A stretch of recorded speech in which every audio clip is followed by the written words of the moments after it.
주일 아침입니다. 함께 주님께 예배하겠습니다. 모두 자리에 일어나시지요. 우리 좌우의 분들과 함께 인사 나누겠습니다. 잘 오셨습니다. 잘 오셨습니다. 네, 사랑합니다. 우리 함께 기도하겠습니다.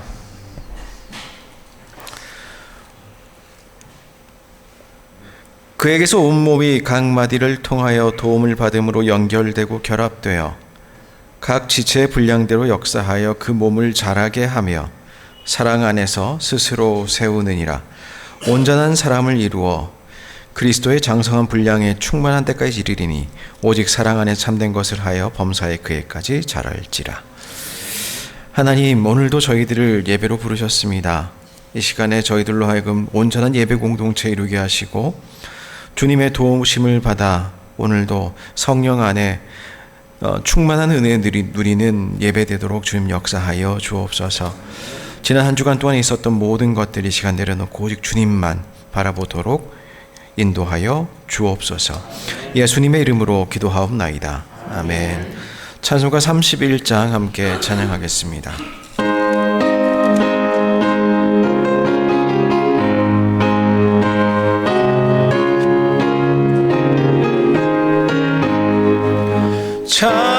찬양하라 복되신 구세주 예수, 백성들아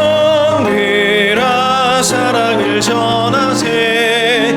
경배하라 하늘의 천군과 천사, 주님 앞에 영광을 돌리세. 목자같이 우리를 지키시고 종일 품에 늘 안아주시니 찬양하라 높으신 권세를. 찬양 찬양 찬양 영원히 드리세. 찬양하라 복되신 구세주 예수, 우리 대신 죽임을 당했네. 구주 예수 영원한 구원의 소망, 경배하며 성회를 절하세. 찬양하라 우리 죄주이신 예수, 그의 사랑 한없이 크셔라. 찬양하라 높으신 권세를. 찬양 찬양 찬양 영원히 드리세. 찬양하라 복되신 구세주 예수, 천사들아 즐겁게 찬양해. 구주 예수 영원히 다스리시니 멸류관을 주 앞에 드리세. 구주 예수 세상을 이기시고 영광 중에 또다시 오시리. 찬양하라 높으신 권세를. 찬양 찬양 찬양 영원히 드리세. 교독문 80번 함께 교독하겠습니다. 우리가 이 보배를 질그릇에 가졌으니 이는 심히 큰 능력은 하나님께 있고 우리에게 있지 아니함을 알게 하려 함이라. 우리가 사방으로 우겨쌈을 당하여도 쌓이지 아니하며 답답한 일을 당하여도 낙심하지 아니하며 박해를 받아도 버림받지 아니하며 거꾸로 틀림을 당하여도 망하지 아니하고 우리가 항상 예수의 죽음을 몸에 짊어짐은 예수의 생명이 또한 우리 몸에 나타나게 하려 함이라. 우리 살아있는 자가 항상 예수를 위하여 죽음에 넘겨짐은 예수의 생명이 또한 우리 죽을 육체에 나타나게 하려 함이라. 아멘. 함께 사도신경으로 우리의 신앙을 고백하겠습니다. 나는 전능하신 아버지 하나님 천지의 창조주를 믿습니다. 나는 그의 유일하신 아들 우리 주 예수 그리스도를 믿습니다. 그는 성령으로 잉태되어 동정녀 마리아에게서 나시고 본디오 빌라도에게 고난을 받아 십자가에 못 박혀 죽으시고 장사된 지 사흘 만에 죽은 자 가운데서 다시 살아나셨으며 하늘에 오르시어 전능하신 아버지 하나님 우편에 앉아 계시다가 거기로부터 살아있는 자와 죽은 자를 심판하러 오십니다. 나는 성령을 믿으며 거룩한 공교회와 성도의 교제와 죄를 용서받는 것과 몸의 부활과 영생을 믿습니다. 아멘. 모두 자리에 앉아 주십시오. 찬송가 336장 함께 찬양하겠습니다.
최승권 장로님 기도 인도하여 주시겠습니다.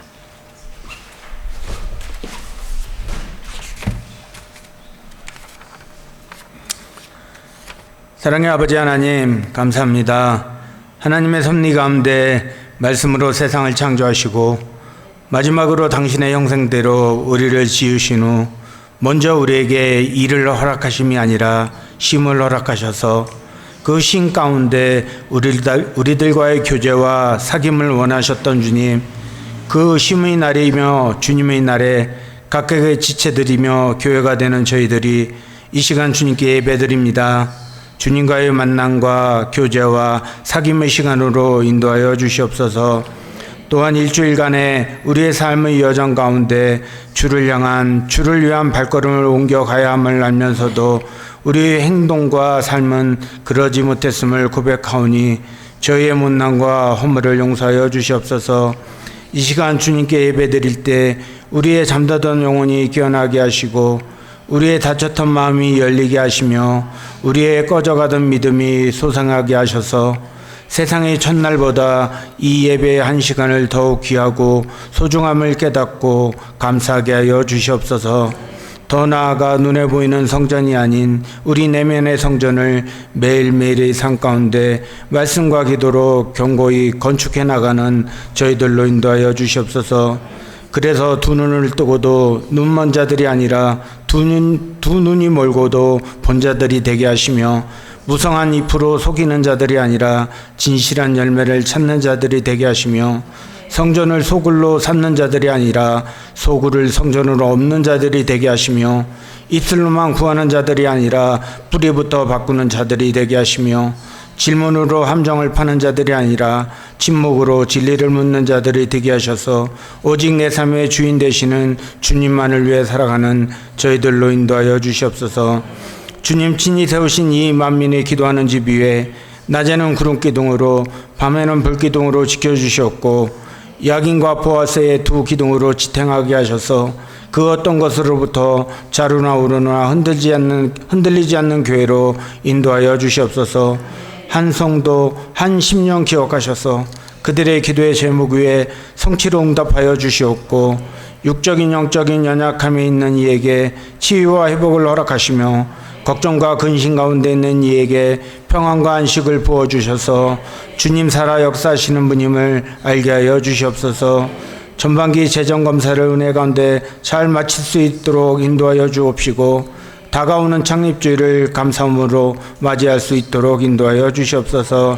말씀 전하실 주의 종에게 주님의 지혜와 명철을 부어주시고 건강을 책임져 주시며 많은 이들에게 사랑받고 존경받는 주의 종으로 인도하여 주시옵소서.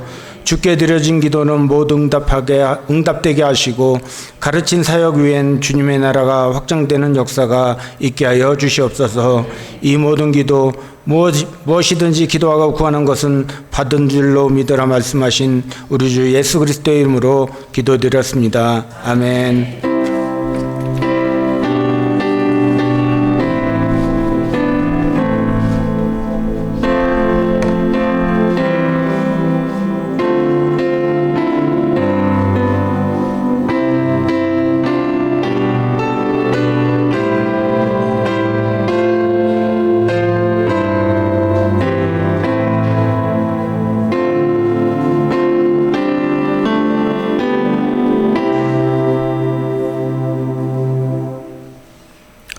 시간에 주님께 예물 드리겠습니다. 나의 모습 나의 소유 함께 찬양하시겠습니다.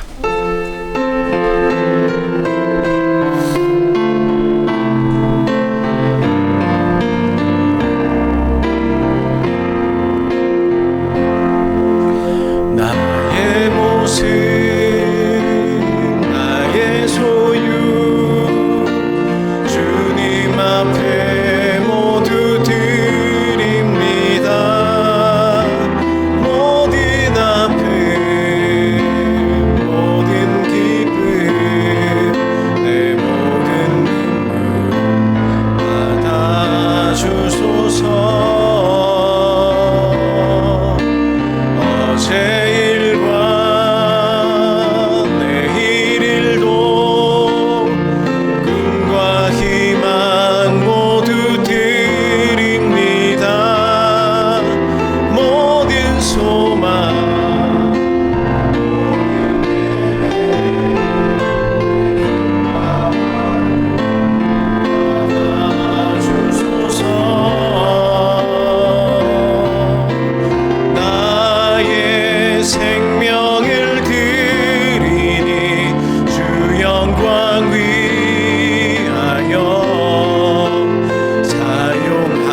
구원받은 하나님의 자녀로 지혜롭게 살아가길 기도합니다.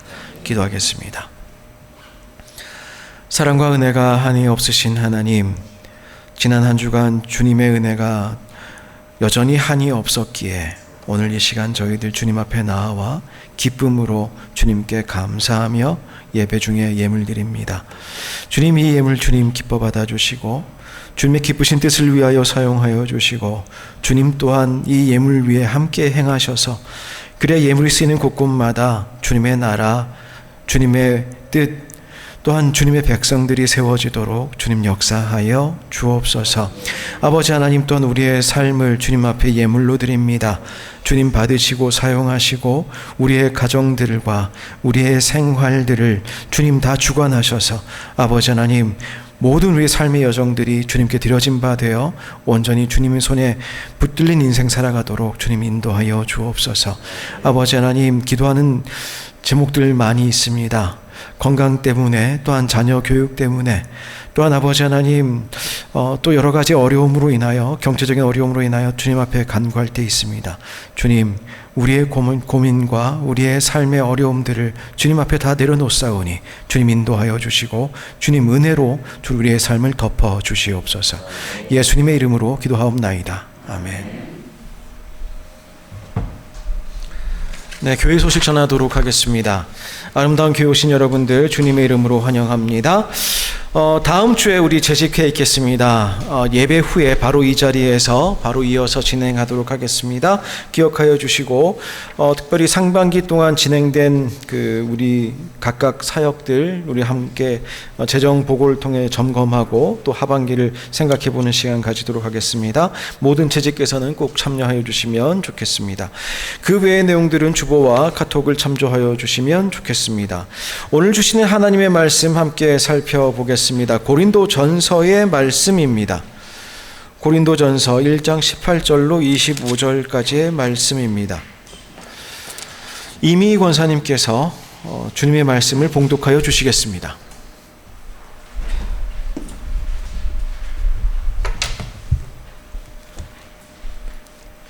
주님 말씀 봉독하겠습니다.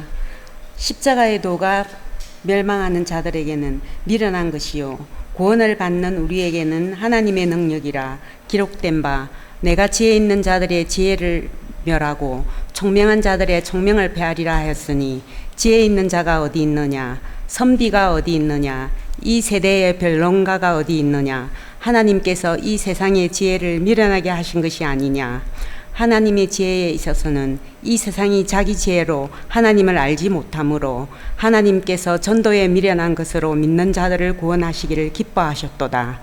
유대인은 표적을 구하고 헬라인은 지혜를 찾으나 우리는 십자가에 못 박힌 그리스도를 전하니 유대인에게는 거리끼는 것이요 이방인에게는 미련한 것이로되 오직 부르심을 받은 자들에게는 유대인이나 헬라인이나 그리스도는 하나님의 능력이요 하나님의 지혜니라. 하나님의 어리석음이 사람보다 지혜롭고 하나님의 약하심이 사람보다 강하리라. 아멘.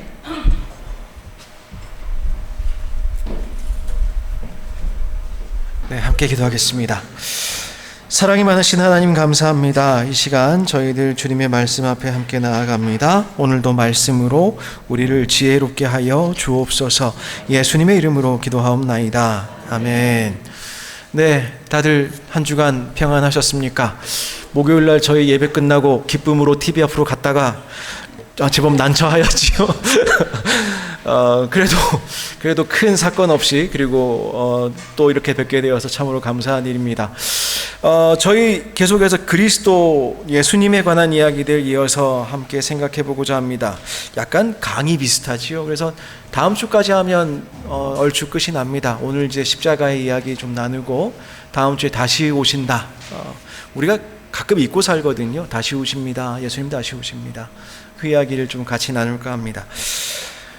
오늘 지난주까지 그런 이야기를 나누었습니다. 예수님은 만물의 머리 되시는 분이신데 그런데 그분 안에 있으면 그분 안에 있는 하나님의 사랑으로부터 우리를 끊을 수 없습니다. 이 두 가지 이야기를 지난 두 주간 했습니다. 근데 그 사랑이 얼마나 큰지, 그 사랑이 어떤 모양으로 결정적으로 우리에게 선포되는지 오늘 한번 생각해 보려고 합니다. 오늘 저희들 고린도 전서의 말씀을 함께 읽었는데요. 여러분들 잘 아시지요? 고린도 전서를 쓴 사람은 사도 바울이라는 사람입니다. 기독교 역사에 있어서 물론 베드로도 굉장히 중요하고 이제 로마 가톨릭 교회 같은 경우에는 베드로의 반석 위에 그 교회가 세워졌다. 그러면서 굉장히 중요하게 생각하는데 한편으로 생각해 보면 사도 바울만큼 깊고 넓은 영향을 우리 기독교인들에게 남긴 사람이 있겠는가, 이제 그런 생각이 듭니다. 물론 다 중요하신 분들인데요. 우선 범위로 따지자면 신약 성경에서 3분의 1 정도가 바울의 저작입니다. 분량으로도 그렇고요. 그다음 역사에 살펴보면 어거스틴이라고 하는 사람도 로마서를 읽고 회심하고, 루터, 칼빈, 웨슬리, 종교 개혁자들 하나같이 바울의 글을 읽고 나서 삶의 방향이 바뀌고 그런 일들이 있었습니다. 그렇게 생각을 하면은 책이라는 관점에서도 넓고 깊고 역사의 관점에서도 넓고 깊은 심대한 영향을 우리에게 미쳤다. 그럼에도 불구하고 오늘날 많은 오해가 있어요. 그래서 예수님이 세운 종교와 바울이 세운 종교 다르다, 이렇게 말씀도 하시는 분들이 있고, 예수님에 집중할 때에는 참 복음이 드러나고 바울이 집중할 때는 교회 구조만 집중하는 그런 사람이 된다, 부패하게 된다, 이제 그런 생각들을 하시는 분들이 더러 계신데, 그런데 조금 우리가 역사에서 미친 영향을 볼 때에 참된 변화도 이 바울의 서신들에서 저희들 많이 경험하게 됩니다. 근데 바울이라는 사람은 어떤 사람이었을까 생각해 보면 그 자신이 굉장히 깊은 변화, 아주 레디컬한 변화를 경험한 사람이었죠. 원래 바리새인이고 예수님을 따르는 사람들 핍박하였던 사람이었는데 변화된 사람입니다. 그 변화의 내용에 누가 계시냐면 예수님이 계시다는 거예요. 바울은 가말리엘이라고 하는 당대 최고의 선생님 밑에서 히브리 전통을 배우고, 다소라고 하는 이른바 터키 지방에 있는 도시에서 아마도 헬라 철학도 깊이 배운 그런 사람으로 보입니다. 그러니까 그런 사람에게 십자가에 달린 사람이 있는데 그 사람이 메시아였다라고 들리는 그 소문은 도저히 이해할 수 없는 소문인 것이지요. 왕이라면 능력이 있어야죠. 다스릴 수 있어야죠. 메시아라면 승리하고 로마를 무너뜨렸어야죠. 가장 비참한 처형을 당한 사람을 구원자라고 부르다니, 그건 사실 잊기 어려운 일입니다. 그러던 그가 다메섹 도사경에서 부활하신 예수님을 만납니다.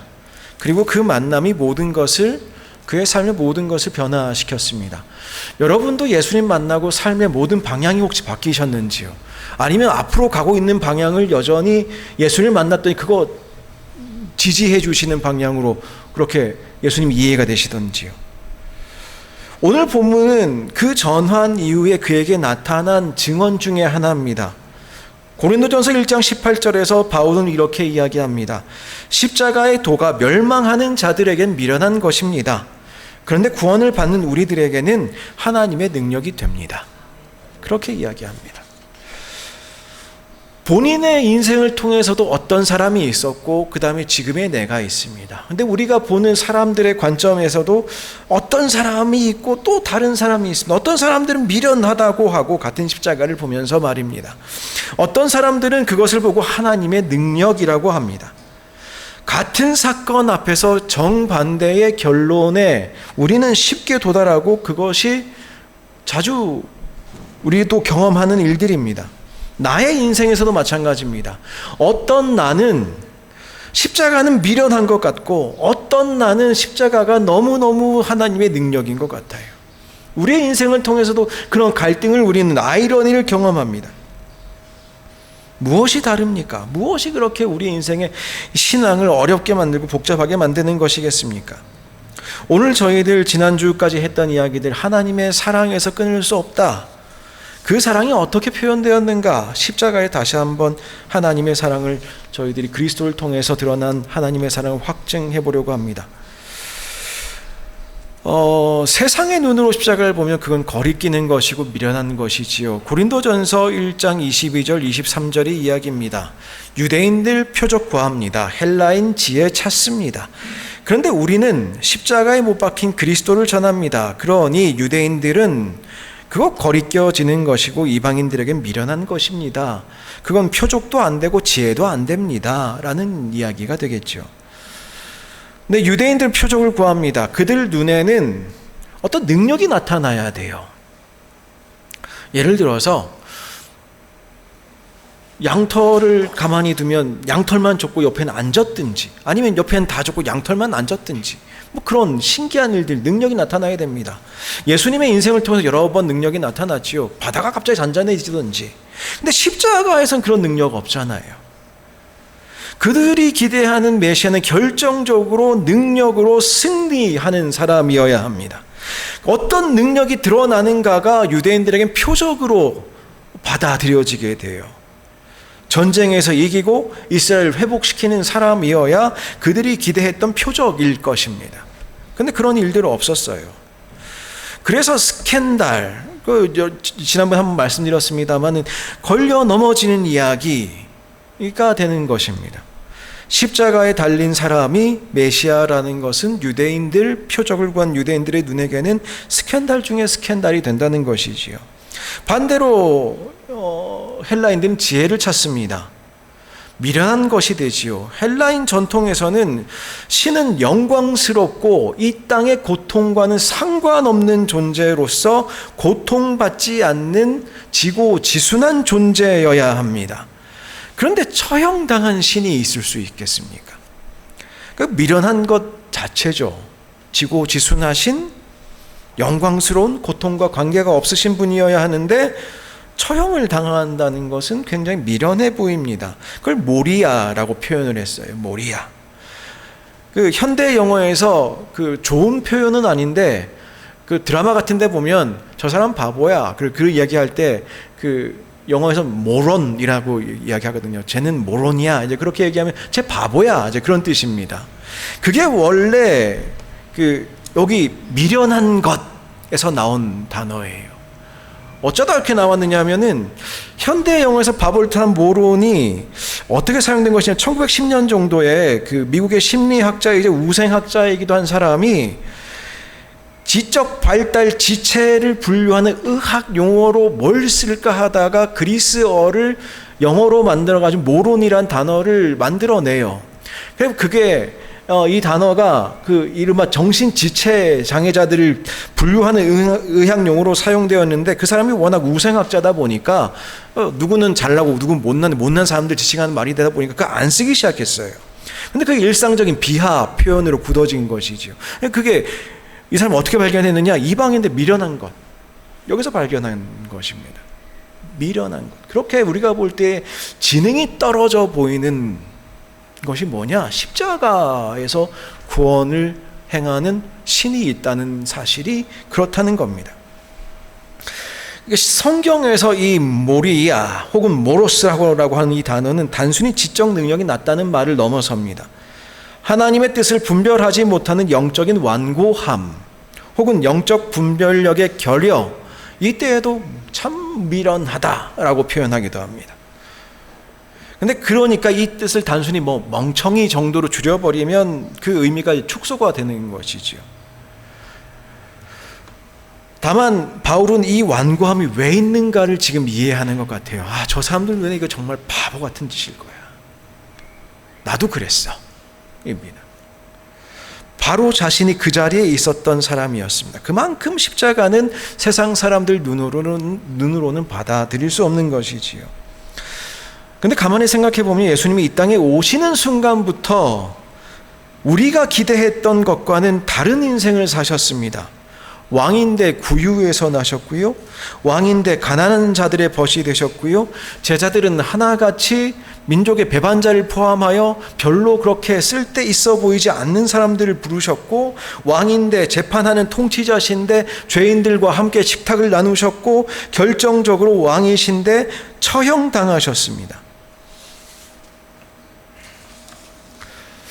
저희들 지난주까지 한 이야기를 다시 한번 생각해 보면 만물의 창조, 만물을 붙드시는 분, 하나님의 신적 본체가 그 안에 영구적으로 거하시는 바로 그분이 가장 무력하고도 가장 비참하게 돌아가셨다.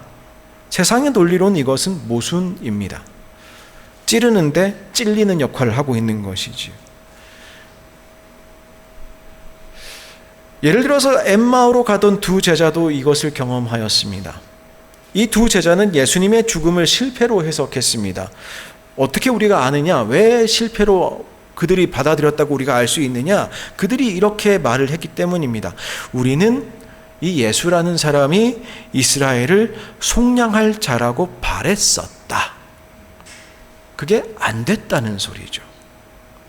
그들에게 십자가는 무엇으로 받아들여졌느냐 하면 예수님을 따르던 제자들인데 희망의 성취가 아니라 희망의 종결로 받아들였습니다. 그런데 부활하신 주님께서 그들과 함께 걸으시면서 성경을 풀어주셨습니다. 그때 그들은 뒤늦게 깨닫습니다. 십자가가 실패가 아니라 하나님의 구원이 이루어지는 길이었다는 것을 깨달았습니다. 엠마오로 가고 있던 두 제자는 십자가를 보았겠습니다마는 십자가의 의미는 알지 못했습니다. 그들의 눈에는 십자가는 실패였습니다. 그런데 자신들이 실패라고 부르던, 우리가 그렇게 희망했는데 실패했어 라고 생각하던 사건이 바로 하나님의 구원이었다는 것을 깨닫게 됩니다. 십자가의 도는 그것을 올바르게 바라볼 수 있는 사람들에게 정말 놀라운 변화를 가져옵니다. 길에 전혀 반대 방향을 가게 만들어줍니다. 우리의 신앙 여정에 여전히 모순이 숨어 있습니다. 그런데 십자가는 이 모순을 피하지 않습니다. 바울은 18절에서 시작한 역설을 25절에서 결정적으로 끌어올립니다. 하나님의 미련한 것이 사람보다 지혜 있고 하나님의 약한 것이 사람보다 강하다. 우리 이 이야기를 시작할 때 존 스토트 목사님의 책에 대해 말씀드린 적이 있습니다. 존 스토트 목사님이 근데 고린도전서 1장을 두 개의 원리가 평행하고 지나가면서 그 예수님의 십자가를 설명하고 있다고 이야기를 해요. 첫 번째는 약함을 통해 드러나는 능력이고 두 번째는 어리석음을 통해 드러나는 지혜라는 것입니다. 그리고 이 원리는 본문 안에서 3번 반복된다고 이야기합니다. 3번 반복된다는 것은 이 원리가 완전히 그리스도의 십자가를 통해서 드러난 이 원리가 우리 신앙생활을 완전히 휩싸고 있다는 것을 의미하는 것입니다. 우선 첫 번째는 오늘 우리가 맞이한 본문 18절 25절 사이에 십자가 복음 자체에서 십자가에서의 능력은 멸망하는 자들 미련하는 것인데 구원하는 자들에게는 하나님의 능력이고 지혜다라고 표현하고 있습니다. 약하고 어리석어 보이는 것 안에, 그러니까 파워가, 능력이 약함 안으로, 그리고 지혜가 어리석음 안으로 드러나고 있다는 것을 의미하는 것이지요. 그리고 이어지는 본문이 26절 29절에 고린도 교회가 어떠한가를 이야기할 때에도 이렇게 이야기합니다. 제가 읽겠습니다. 너희를 부르심을 보라. 너희 중에 육체를 따라 지혜 있는 자가 많지 않고 능한 자가 많지 않고 문벌 좋은 자가 많지 않다. 그러나 하나님께서 세상의 미련한 것들을 택하셔서 지혜 있는 것들을 부끄럽게 하려고 하시려고 세상의 약한 것들을 택하셔서 강한 것들을 부끄럽게 하려 하셨다. 그러니까 십자가에 드러난 원리가 교회에도 가로지르고 있다는 뜻이에요. 교회는 어떻게 세워지느냐? 우리를 어떻게 선택하셨느냐? 아무리 우리가 스스로 잘나다고 생각해도 하나님께서 왜 우리 선택하셨느냐? 못나서 선택하셨다는 거예요. 하나님께서는 약한 자, 천한 자, 세상에서 멸시받는 자들을 택하셔서 강한 것들 패하신다. 교회를 세우시는, 그래서 성도들을 선택하시는 방식이 무엇이냐? 우리가 그것을 깨달아야 되는데, 우리가 참으로 주님 앞에 약합니다. 우리가 참으로 주님 앞에 천합니다. 세상에서 멸시받아 마땅합니다를 인정할 수 있는 자들이어야 된다는 것이죠. 하나님의 복음을 교회를 통해서 이루어 가시는 방식도 십자가의 원리를 따르고 있다는 것입니다.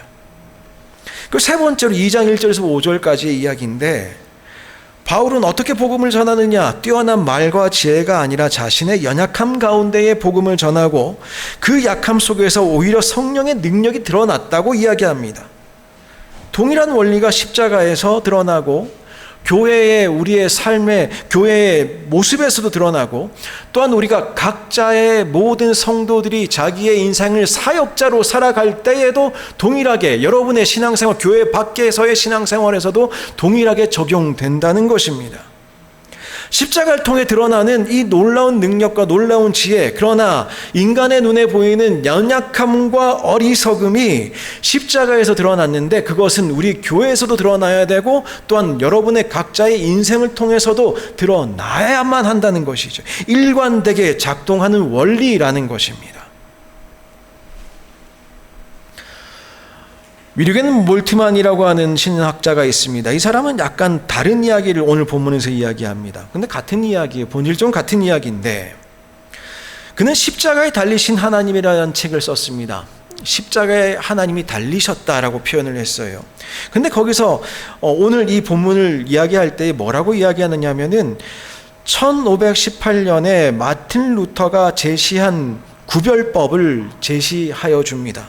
사람들은 영광의 신학 너무너무 좋아하는데 우리가 다시 발견해야 될 것은 무엇이냐? 십자가의 신학이라는 것이에요. 1518년에 마틴 루터는 하이델베르그 논술이라는 책을 썼습니다. 거기서도 한 이야기예요. 영광의 신학은 어떤 신학이냐?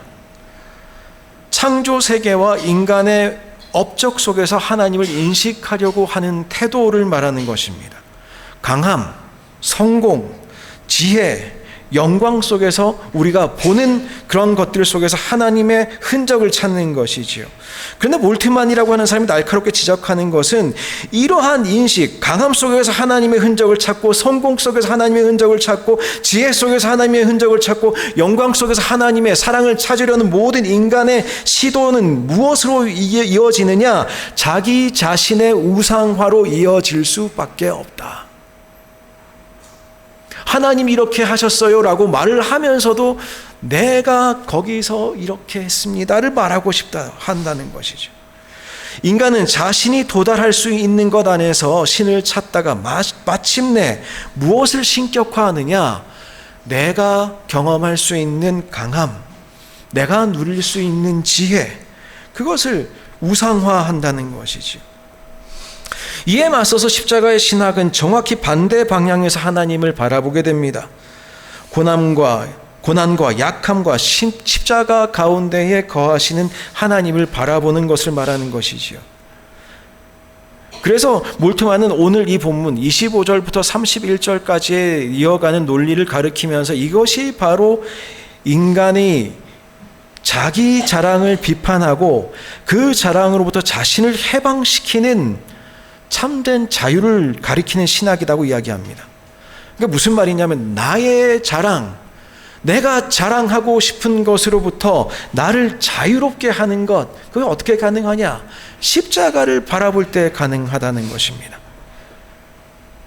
결론적으로 말하자면 영광의 신학이라는 것은 하나님의 영광을 이야기하는 것 같아 보이지만 결국 인간의 자기 자랑으로 이어집니다. 반면에 십자가의 신학은 그 자랑을 근본에서부터 무너뜨려서 자기 자랑에 매이지 않도록 우리를 변화시킨다는 것입니다.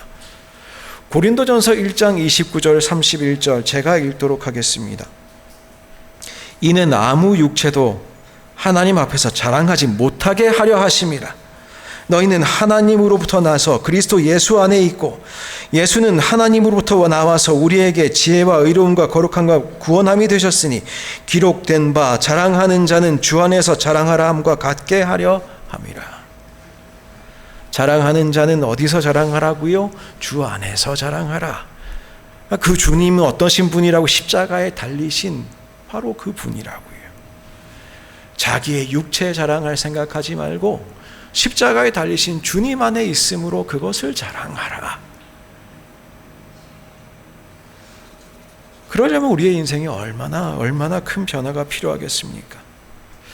십자가에 확증되는 것은 하나님이 우리를 사랑하시는 그 모양이 우리가 생각하는 강함의 논리를 전혀 따르지 않는다는 것입니다. 사랑은 약함의 자리에서, 미련함으로 보이는 자리에서 그 사랑이 참됨을 드러냅니다. 이것은 사랑이 약하고 쓸데없고 연약하다는 뜻이 아닙니다. 오히려 하나님의 사랑은 우리가 측정할 수 있는 강함의 범주와 전혀 다른 강함을 가지고 있다는 뜻이지요. 우리는 보통 하나님을 강함과 영광 속에서 찾고 싶어 합니다. 인생이 잘 풀릴 때에, 기도의 응답이 확실하게 드러날 때에, 일이 성취될 때에 거기서 하나님의 손길을 확인하려 합니다. 한편으로 보면 그게 영광의 신학의 한 부분인 것 같아요. 그런데 사실 그게 마냥 나쁜 것은 아닙니다. 그렇게 우리가 신앙생활을 시작하기도 하거든요. 아, 주님께서 나를 사랑하시는구나. 어떤 일이 잘 풀려가요. 어떤 기도 응답을 받아요. 그렇게 우리가 또 신앙이 깊어져 가기도 합니다. 근데 신앙이 점점 깊어져 가는 성숙한 신앙을 가지게 되는 그리스도인들은 그 반대편에서도 하나님을 보는 눈을 가지게 됩니다. 실패한 순간에도, 약함의 자리에서도, 이해되지 않는 고난의 자리에서, 억울함 가운데 있을 때에서도, 바로 그 모순의 자리에서도 우리를 사랑하시는 예수님, 그렇게 우리를 사랑하셨던 예수님을 만납니다. 바로 십자가가 바로 그 만남의 자리인 것입니다. 우리는 예수님 머리라고 생각했는데 그 머리가 가장 약한 자리에 있고 그 머리께서 십자가에 달리셨다는 거예요. 헨리 나우엔이라는 사람이 있었습니다. 이 사람은 그리스도인들, 다른 사람들을 선하게 섬기는 그리스도인들을 가리켜서 상처 입은 치유자라고 부른 바가 있어요. 치유자가 되는 사람들은 대체로 상처가 없는 사람들이 아닙니다. 오히려 자신의 상처를 통해서 다른 사람의 고통을 깊이 이해하는 사람이죠. 예수님처럼 우리를 사랑하시는 분들 말입니다. 십자가는 단순히 예수님이 대신 고난당하셨다는 차원에 머물지 않습니다. 하나님이 인간의 고통 바깥에서 우리를 구원하신 것이 아니라 우리의 고통 안으로 들어오셔서 우리를 구원하셨다는 것을 의미합니다.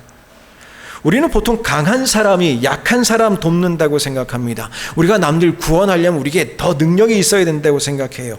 그런데 복음은 더 다른 것을 이야기합니다. 하나님께서는 인간 고통 바깥에서 손을 내미신 것이 아니라 그 고통 가운데로 들어오셨습니다.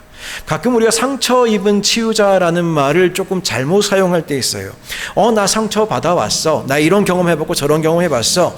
내가 내 경험이 어떻고 저쩌고 하니까 이렇게 괜찮을 거야를 말하는 것이 아닙니다. 상처 받았던 것이 내가 다른 사람의 상처에 대해 말할 수 있는 라이센스를 주는 게 아니에요. 그게 아니라 오히려 사랑으로 인하여 상처받기를 주저하지 않는 사람들, 그 사람들이 상처 입은 치유자들입니다. 상처 없는 구원자가 아니라 상처 입은 구원자로 주님께서는 십자가에 매달리셨습니다. 십자가는 미련해 보입니다. 그런데 거기에서 하나님의 능력이, 하나님의 사랑이 우리에게 보여집니다. 근데 십자가는 바라보는 대상으로만 머무르지 않습니다. 십자가를 바라보는 자들에게 십자가는 늘 우리의 응답을 요구합니다. 우리 지난 상반기에 베드로의 이야기를 여러 번 나누었는데요. 베드로가 신앙 고백합니다. 주는 그리스도시요 살아계신 하나님의 아들이십니다. 그런데 그가 예수님께서 고난을 이야기하시자 이렇게 이야기합니다. 주님 그렇게 하지 마십시오. 이 일이 주님께 미치면 안 됩니다. 주님께서 아주 강하게 책망하셨죠. 사단아 내 뒤로 물러가라. 베드로의 신앙 고백 한편으로 굉장히 진실해 보입니다. 그런데 그는 여전히 그리스도를 고백하면서도 고난 없는 그리스도를 원합니다. 고난 없는 그리스도의 삶을, 그리스도인의 삶을 자신은 살아가길 원합니다. 고백의 내용과 마음의 욕망이 분리되어 있어요. 근데 이것이 많은 경우에 많은 그리스도인들의 신앙의 내용과 비슷합니다. 주님은 살아계신 하나님의 아들이십니다. 그리스도십니다. 근데 십자가는 하지 마십시오. 제 인생도 그리 가고 싶지 않습니다. 그렇게 제 삶을 인도하지 마십시오. 그런데 주님께서 말씀하셨거든요. 나는 길이요 진리요 생명이다. 나는 길이요 진리요 생명. 그 우리의 고백의 내용과 우리의 마음의 욕망이 분리되어서 우리가 어떻게 길이신 예수님을, 어떻게 진리이신 예수님을, 우리의 생명이신 예수님을 우리가 호흡하며 살 수 있겠습니까? 그래서 예수님께서 그 해답을 주신 것이 무엇이냐? 누구든지 나를 따라오려거든 자기를 부인하고 자기 십자가를 지고 나를 따라라. 누구든지 자기 목숨을 구원하고자 하면 잃을 것이요 누구든지 나와 복음을 위하여 자기 목숨을 잃으면 구원하리라. 그분을 따르는 자들, 십자가를 바라보는 자들도 결단이 서야 되는 것이지요. 그분께서 얼마나 우리를 사랑하셨는가를 알게 된 사람들은 그 사랑에 참여하기를 희망하게 됩니다. 자기 십자가를 지는 것은요, 십자가의 은혜를 얻기 위한 조건이 아닙니다. 이미 주어진 은혜에 대한 응답인 것이지요. 에베소서는 이것을 매우 명확하게 말한 바 있습니다.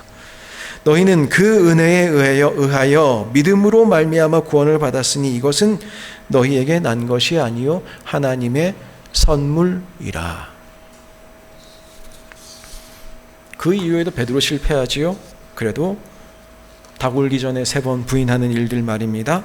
그러나 끝끝내 주님께서는 그를 버리지 않으시고 찾아오시고 회복시키시고 십자가의 길을 가게 하셨습니다. 주님의 은혜를 통해서 우리는 회복되고 다시 주님으로부터 파송됩니다.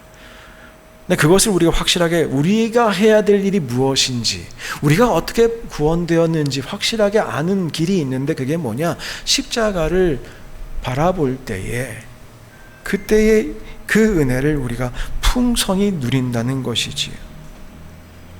말씀을 마무리 지으려고 합니다. 세상의 눈으로 보면 여전히 우리가 세상의 방식으로 살아가고자 하면 십자가는 여전히 여러분들에게도 미련한 것입니다.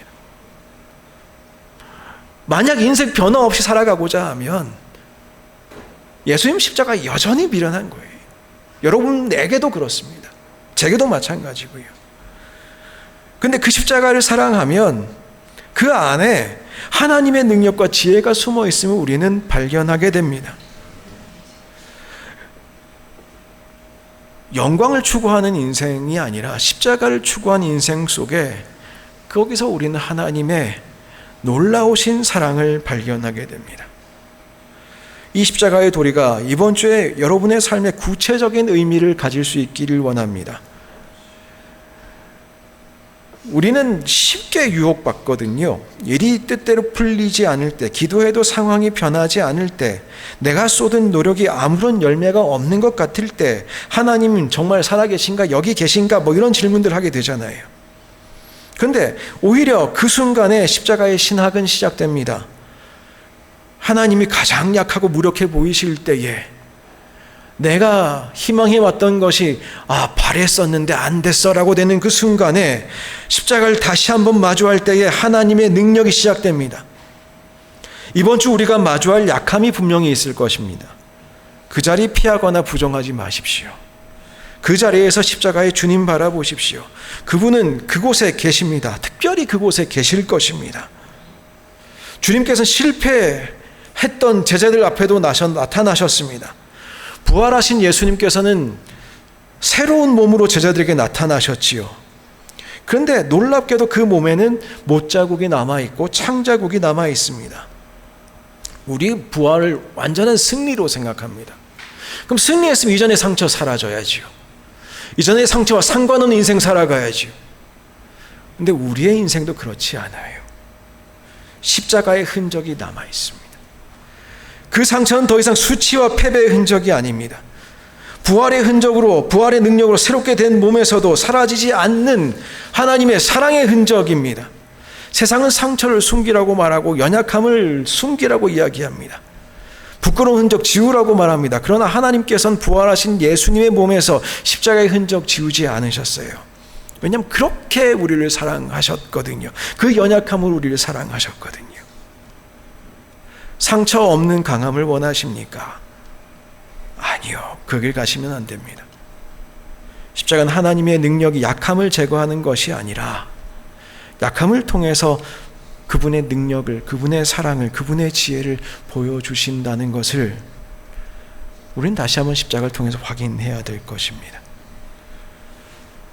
우리도 그렇잖아요. 누구를 사랑한 흔적 부끄럽지 않잖아요.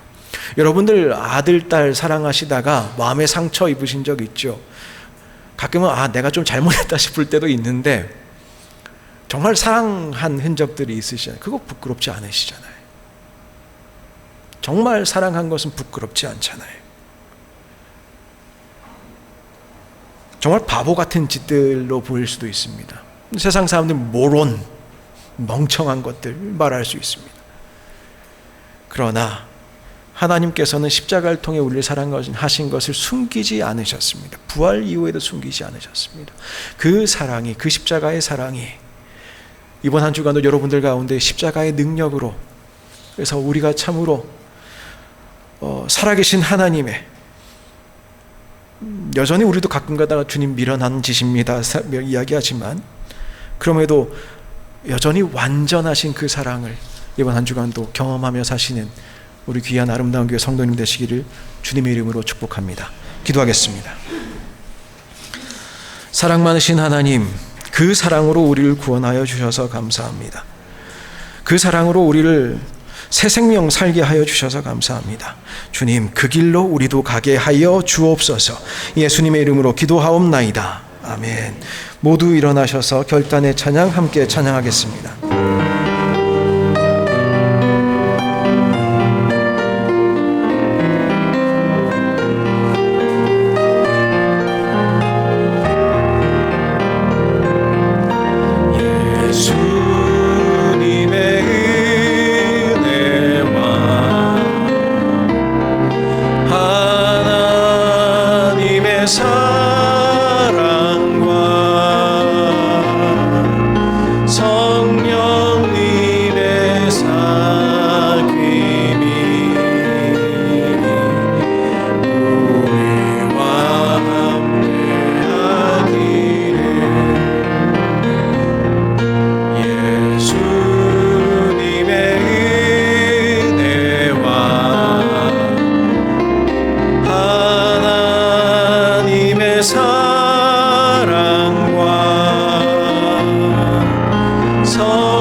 주님께서 십자가의 미련한 그 사랑으로 우리를 구원하셨습니다. 그 미련한 모양을 아름다운 교회가 가졌으면 좋겠습니다. 그리고 여러분의 이번 한 주간이 신앙 때문에 미련한 인생 되시기를, 그래서 참으로 하나님의 사랑 누리시기를 저는 소원하고 그 소원으로 여러분을 세상으로 파송하고자 합니다. 이번 한 주간 미련하게 예수 그리스도의 사랑으로 살아가시는 모든 성도님들 되십시오. 이제는 우리 주 예수 그리스도의 은혜와 하나님 아버지의 크나크신 사랑과 성령님의 친밀하신 교제가, 십자가를 통하여 우리를 구원하시고 사랑하신 하나님의 사랑,